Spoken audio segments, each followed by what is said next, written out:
A draft release, never released to the public, says EPA testing terrorized sites for environmental hazards.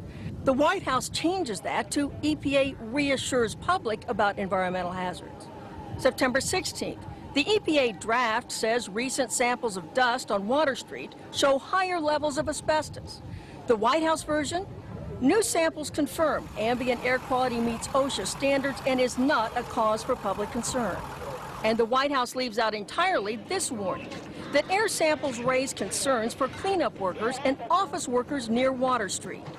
Why all these changes? We were told that a desire to reopen Wall Street and national security concerns were the reasons for changing the press releases. Christy Todd Whitman should be in jail for manslaughter. Christy, go to jail. Do not piss. Go. Just go to jail. Lock yourself up. When I said that, everybody said, don't you think that's a little harsh? And I said, no. 6 months later, every politician was saying it. Everybody was saying it like it was like saying hi. I pat myself on the back for having the nerve and the audacity to say that. She took orders from Condoleezza Rice, who took orders from the White House. They knew the air was bad. They lied. You should go to jail for manslaughter. For every time somebody dies. James Sedroga, Don Jones, Tim Keller, my close personal friend who I had to go to his funeral, Officer Borgia, and the many more that have died. I take this personally now. I take it real personal. You got an ex-mayor running for president who claims he helped us. Standing on a pile with a bullhorn, Mr. President and Mr. Giuliani, does not constitute helping anybody. At all. The EPA's public release assured people that there was no significant level of asbestos in the air, and that instead of evacuating, they could clean their homes with a wet rag. More people will die post 9/11 from these illnesses than died on the day itself. By 2006, 70% of the 40,000 Ground Zero workers had developed respiratory problems. Hundreds of them had developed cancer, and over 80 had died. To make matters worse, a large majority of the victims from the World Trade Center were denied a decent burial and treated like garbage. A pile of approximately 500,000 tons of ash located at Fresh Kills landfill contains 1,148 victims that have yet to be identified. Mayor Bloomberg has repeatedly denied family members' requests, replying, "I've only visited my father's grave once." On top of all of this, human remains were discovered up to 400 feet away from the South Tower, on the roof of the Deutsche Bank building. 300 bone fragments were discovered between April 7th and 14th, 2006, and more are expected to be found. Is all of the above possible with a gravity-driven global collapse? Were the Twin Towers brought down as a result of the airplanes that struck them and the fires that followed, or were they brought down in a controlled demolition? All right, some new information coming in. Report from Associated Press of a large plane crashing in western Pennsylvania. This is according to officials at the Somerset County Airport. A large plane crashing in western Pennsylvania. We have that plane crash. I'm sorry, go ahead, Skip. Say it again. Repeat, please, Skip. I'm saying somebody may have made that horrible decision to go ahead and take the plane down.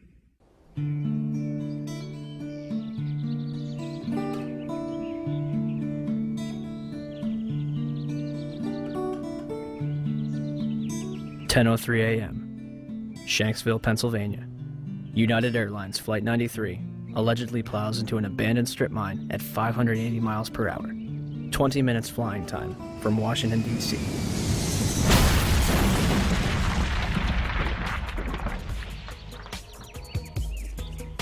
Originally, the official story is that passengers on board the plane overthrew the hijackers and sacrificed themselves to prevent further casualties. The 9/11 Commission will later conclude that hijacker Ziad Jarrah, anticipating a cockpit overthrow, crashes the plane into the ground. Debris from Flight 93 was found considerable distances from the crash site. The debris here is spread over a 3 to 4 mile radius, which has now been completely sealed off and is being treated, according to the FBI, as a crime scene. This is one of those cases where the pictures really do tell the story, that sort of the most horrifying aspect of this particular crash scene is how little debris is visible. That's really all you see is a large crater in the ground and just tiny, tiny bits of debris. There has been at least one report that the investigators out there, and there are hundreds of them, as I said tonight, have found nothing larger than a phone book. Well, Darren, in the last hour or so, the FBI and the state police here have confirmed that they have cordoned off a second area about 6 to 8 miles away from the crater here where this plane went down. This is apparently another debris site, which raises a number of questions. Why would debris from the plane, and they identified it specifically as being from this plane, why would debris be located 6 miles away? Could it have blown that far away? Seems highly unlikely. Almost all the debris found at this site is within 100 yards, 200 yards away. So it raises some questions. We don't want to over-speculate, of course. It seems to me from covering a number of plane crashes on the scene that, if nothing else, you can say this is not typical for a plane crash to be spread across an area this large. It certainly doesn't make sense because most of the debris has been found in a very compact area within 100 yards, 200 yards, maybe a little beyond that. And then all of a sudden they're telling us 6 miles away they have another concentration of debris. They say it's very small pieces. Most of these are very small pieces. Most of the pieces here are no bigger than the size of a briefcase, they say, and the pieces 6 miles away maybe even smaller than that. Behind me, and so Did they find a plane in Shanksville? within the last hour. I want to get quickly to Chris Kanicki. He was back there just a couple of minutes ago, and Chris, I've seen the pictures. It looks like there's nothing there except for a hole in the ground. Basically, that's right. The only thing you could see from where we were was a big gouge in the earth and some broken trees. From where we could see, there wasn't much left. Any large pieces of debris at all? No, there was nothing that you could distinguish that a plane had crashed there. Smoke, fire? Nothing. It was absolutely quiet. It was actually very quiet. Nothing going on down there, no smoke, no fire. Just a couple of people walking around. They look like part of the NTSB crew walking around looking at the pieces. How big would you say that hole was? From my estimates, I would guess it was probably about 20 to 15 feet long and probably about 10 feet long or 10 feet wide. What could you see on the ground, if anything, other than dirt and ash? And you couldn't see anything. You could just see dirt, ash, and people walking around, broken trees. From the Somerset County coroner to the mayor of Shanksville, almost every eyewitness would remark how little of the plane and its passengers remained.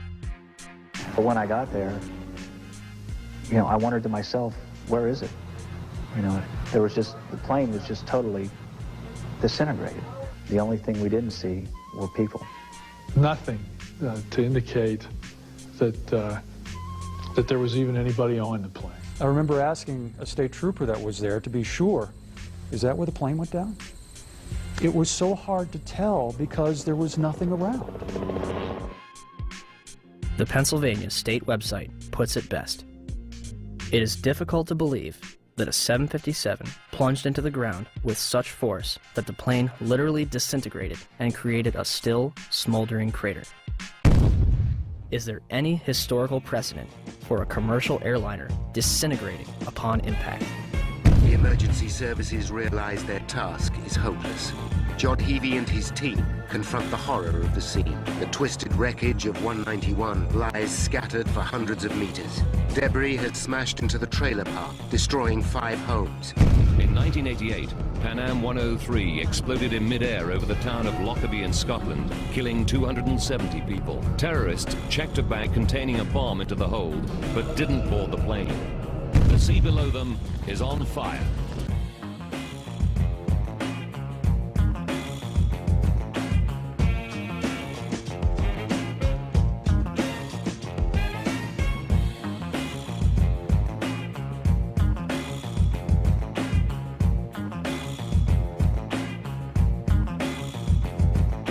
The governor is saying that the pilot was able to dump fuel over Jamaica Bay. It immediately veered over to the right, and it came nose down, only a block away from where I was working. And the room just exploded. My daughter got blown through the patio doors.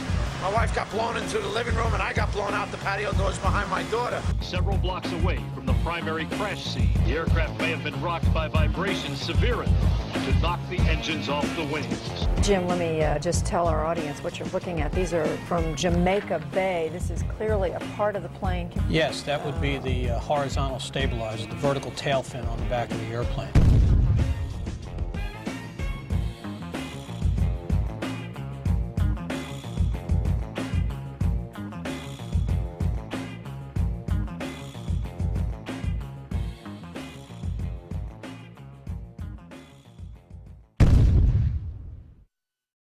In 2006, during the trial of Zacarias Moussaoui, the FBI managed to provide a multitude of evidence that appears to have survived a catastrophic crash in near pristine condition. Among the exhibits were a red bandana, a Kingdom of Saudi Arabia driver's license, John Talignani's driver's license, and flight attendant Cece Lyle's personal effects, including her driver's license and Marriott hotel card. Although a 757 managed to obliterate itself upon impact,